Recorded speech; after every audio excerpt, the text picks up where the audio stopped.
নাহমাদু ওয়া নুসাল্লি আলা রাসূলিহিল কারীম আম্মা বাদ।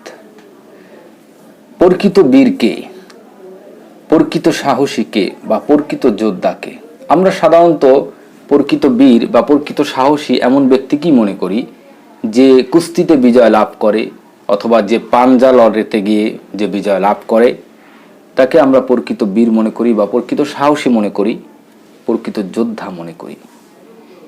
কিন্তু আসল প্রকৃত যোদ্ধাকে, প্রকৃত বীরকে, প্রকৃত সাহসীকে সম্পর্কে রাসূলুল্লাহ সাল্লাল্লাহু আলাইহি ওয়াসাল্লাম হাদিসের মধ্যে বলেছেন, লাইসা শাদীদু বিসসুরআতি ইন্নামা শাদীদুল্লাযী ইয়ামলিকু নাফসাহু ইনদাল গদাব।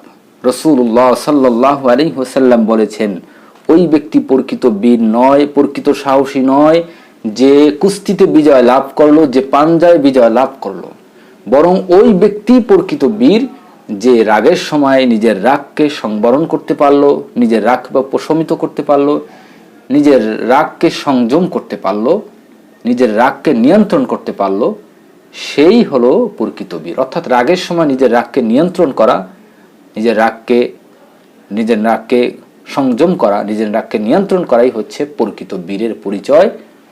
কারণ মানুষ রাগের কারণে অনেক অন্যায় কাজ করে ফেলে। রাগ করে স্বামী স্ত্রীকে তালাক দিয়ে দেয়, যা ফিরিয়ে আনা খুব অসম্ভব হয়ে যায়। এমনি রাগের মাধ্যমে অনেক মানুষ এমন কথা বলে থাকে মুখ থেকে, যে কথা মানুষের অন্তরে আঘাত লেগে দেয় এবং মানুষকে কষ্ট দেয়।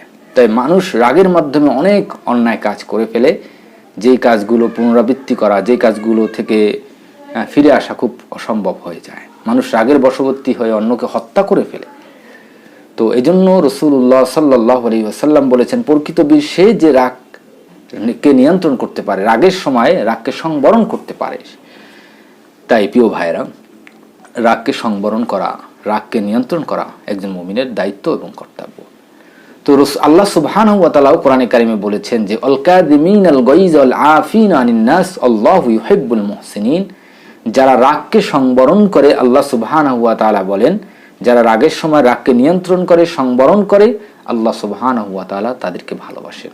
এজন্য রাসূলুল্লাহ সাল্লাল্লাহু আলাইহি ওয়াসাল্লাম বলেছেন, যখন তোমাদের রাগ আসবে দাঁড়ানো অবস্থায়, তখন দাঁড়ানো অবস্থায় যদি তোমাদের রাগ আসে তাহলে রাগ বসে পড়ো, তারপরে বসার পরেও যদি রাগ কমে না যায় তাহলে শুয়ে পড়ো।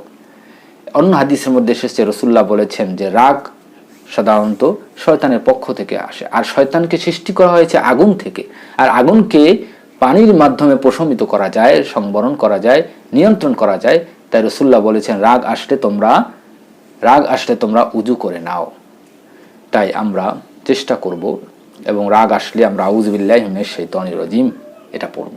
তাই রাগ এমন একটি খারাপ বৈশিষ্ট্য যেটি মানুষের মধ্যে থাকলে মানুষের সাংসারিক জীবনে অশান্তি হয়, মানুষের কর্মস্থলেও অশান্তি হয়, মানুষের সর্বক্ষেত্রেই এই রাগ যাদের বেশি তারা কিন্তু অনেক জায়গায় লাঞ্ছিত হয়, অপমানিত হয়, অনুতপ্ত হয়, এমন কাজ করে ফেলে। পরে রাগ যখন প্রশমিত হয়ে যায় তখন সে অনুতপ্ত করে। অনেকে রাগের সময় স্ত্রীকে তালাক দিয়ে দেয়, রাগ যখন শেষ হয়ে যায় তখন সে অনুতপ্ত করে, হারে কি করলাম। অনেকে রাগ করে মানুষকে একটা খারাপ কথা বলল, তারপর যখন রাগ শেষ হয়ে যায় তখন সে অনুতপ্ত করে, আসলে কি করলাম। তাই প্রিয় ভাই, আমরা রাগের সময় রাগকে নিয়ন্ত্রণ করার চেষ্টা করব এবং আল্লাহ সুবহানাহু ওয়া তাআলা যেন আমাদেরকে এই রকম খারাপ বৈশিষ্ট্য থেকে আমাদেরকে বাঁচিয়ে রাখেন এবং রাগের সময় যেন আমাদের রাগকে সংবরণ করার তৌফিক দান করেন। আমিন।